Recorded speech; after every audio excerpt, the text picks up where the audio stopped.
Great show so far. We've been talking a lot about some of the cool things that have been coming up in the world of aftermarket motorcycle engines. We've been talking about the Ultima motor. I got to tell you, Pee Wee has been on the board here, and he says, now we know that Trashy helped put up a bike with an Ultima motor in it with Pee Wee, and he says, so far I like my Ultima and had very little problems. So there you have it from a guy who just got done building one, likes it, has had very little problems. Well, let's see where it goes. The reason I brought up the AMF thing with the problem, and you showed the note that Ultima is putting out on what they're doing and how to solve it, is that if you recall, folks, back in those years, in the dark years of AMF, you didn't get that. Right. You bought that shovel head, and when it rolled out the door, you're done. Yeah. You're done. And warranty, they're going to spit in your face, pal. Then you got nothing. You're talking to years when those things all had drip pans underneath them, brand new out of the factory, too, man. They were just, had those little turkey baster things underneath them, and they're all. Are you okay? What? You're kind of dancing like Britney Spears or something. Well, I got. You got what? What do you got? I got the. What do you got in there? What? Did your underwear ever fall down inside your pants? Your underwear fell down inside your pants? Yeah. No. That never happened to you? No. Your underwear never fell down? No, it never fell down. Well, I got these new pants. You got these new pants? These pants make my butt look big. So let me see. Hang on. Let's get around here. I really think they make you look most attractive, Trash. Okay. Those are very lovely pants you're wearing. Put my underpants. I think the waistband is all stretched out. It's all stretched out? They keep falling down. Maybe it's this constant pressure of something pushing against them endlessly. Pulsing and throbbing and pushing and pulsing and throbbing and pushing and... Do you have to do that? I was trying to solve a personal problem, and now you're making fun. I'm not making fun. I wouldn't ever make fun. I was the one in the break who said my balls itch. Give me a break. Ladies and gentlemen, I ask you, how much is a man expected... All right, last week... I started the repair on a starter motor. Yeah, now we're getting to it. I had to start and do it to a different starter because the starter that I originally repaired, the tape got lost. Yep. So, I had to reshoot the thing. You guys. And when I did, I found some small problems, minor difficulties that had to do with the armature and the actual electric motor part of the starter. Damn, and had to get some bearings, press some bearings off the shaft, go get a new one, put back on, and delay it for a week. And I thought, well, I'll put it back together for you this week. So we've got that section for you, that segment for you now. If you're interested, pay attention. This is another little lesson in late model starters. So roll tape, guys. Let's do it. Are you new to the world of choppers and don't know where to start? Bike need fixing and you probably need a tune-up? Well, Trash will give you a first-class education in Choppers 101. He will show you how to get the job done right in this week's edition of Equipment Shed. Where are you going? Equipment Shed. Hi, Trash Man here. Back up at Little John's Playroom again. We're going to finish putting this starter together we tore down last week. If you recall, we took it apart. Everything looked pretty good. Put the new solenoid parts in there. Everything is fine that way. But at the same time, before I did any of that as far as going back together, I didn't completely dismantle the whole thing, cleaned it all up in the solvent tank, made a new case out of it, made it look real nice, and it's nice and clean on the inside. In the process of doing that, we found a bad bearing on the shaft of the starter motor. And I had to press that off. We showed you how to do that. And during the week, Little John was kind enough. He went out and found the right bearing, pressed it back on the shaft for me. So that's done. If you look right here, you'll see we got a nice sealed bearing on there.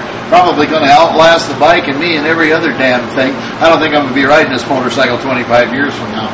At any rate, on the back side is where the armature goes in. Brushes have got to be pulled back to go around that. That was something of a wrestling match.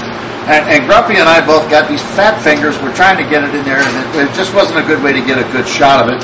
So we just put it in there, and suffice it to say, it's going to take you a couple of pairs of hands, maybe a little skinny screwdriver to push those brushes back and slide that in there. But that's all new. Armature's been cleaned up. Brushes look great, so we're going to put the motor back together right now. Again, here's your motor, here's your bearing on the main shaft. All right, and if you look in the motor case, use the right part of it. Right here, there's a recess, okay? And this is where that main bearing fits. It sits right inside there, and the starter gear protrudes through that hole. So we're going to put this through there. If you notice, there's an O-ring around the case. There's one on either end of it, actually. You want that in place. If you go together without that, moisture's going to get in there. Your starter isn't going to last 6 months. I like to put a little grease on that O-ring. Helps kind of hold it in place while you're putting it together. Also helps with a little water resistance. Nothing critical, but I still like to do it. Due to the ravages of time, I've got to put some glasses on so I can see what I'm doing. If you'll come in tight on this, you'll see that there's a small groove here. All right, and on the case, there's a boss that's going to slip into that groove, and that's the only way this motor's going to go together, unless you beat on it with a hammer. And we know what the story is on that, right? You start picking up big ball-peen hammers, what do? Take a break, have a cup of coffee, eat a sandwich. Don't do that. This stuff ought to slip together nice and easy with just minimal pressure, just like that. Nicely done. All right, so now your motor is basically together. We're not going to put bolts in it yet because we have to put the rest of the starter back together. All right, we'll set this aside for right now. The next thing I did was I got a new starter clutch for it. That's what this is. Your solenoid or your bending shaft sits in there. This is what makes the whole thing protrude out, engage with your ring gear, and actually turn your motor over. This little goodie right here, if you could pull this bearing off and look inside there, take the shaft out of it, inside this gear there's a series of springs and ramps and rollers.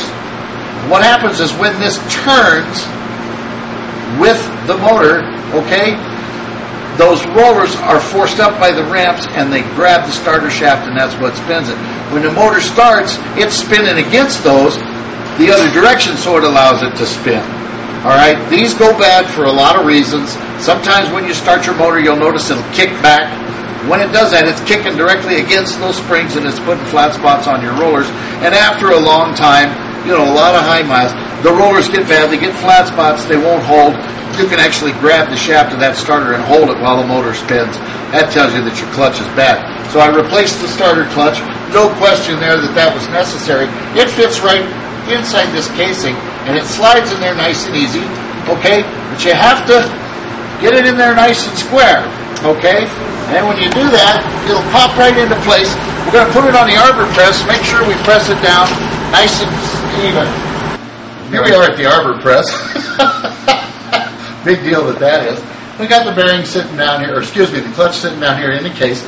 Come on over here and get a better shot of this while I press it down. If you watch, I got the arbor press set up. It's ready to go. And it's going to take just a little bit of pressure on it, just like this, to press nice and straight. And it slides right in the case, just like that. That's all it took. Nice and easy. It's in there. It's ready to roll. No problem. Let's go back to the bench. Hey, back at the bench. Long trip from the arbor press back to the